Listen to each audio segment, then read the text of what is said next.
గన్నవరం మాజీ ఎమ్మెల్యే వల్లభనేని వంశీకి రిమాండ్ విధిస్తూ గన్నవరం కోర్టు ఆదేశాలు జారీ చేసింది.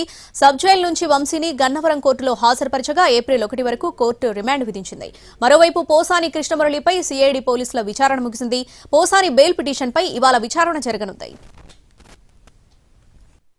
ఓ స్థలం కబ్జా విషయంలో అనుచరులతో బెదిరించినట్లు వంశీపై ఆత్కూరు పోలీసులు కేసు నమోదు చేశారు.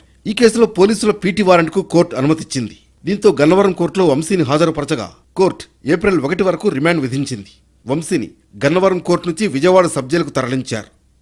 వంశీ ఇప్పటికే సత్యవర్ధన్ కిడ్నాప్ కేసులో రిమాండ్ ఖైదీగా ఉన్నారు. ఈ నెల 28 వరకు వంశీకి ఈ కేసులో రిమాండ్ పొడిగిస్తూ న్యాయస్థానం గతంలోనే ఆదేశాలిచ్చింది.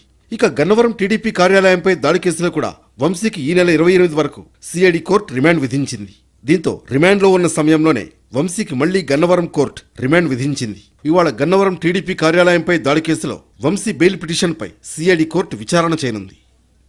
పోసాని కృష్ణమురళి సిఐడి పోలీసుల విచారణ ముగిసింది. 4 గంటల పాటు కొనసాగిన ఈ విచారణలో అనేక అంశాలపై పోసానిని సిఐడి అధికారులు ప్రశ్నించారు.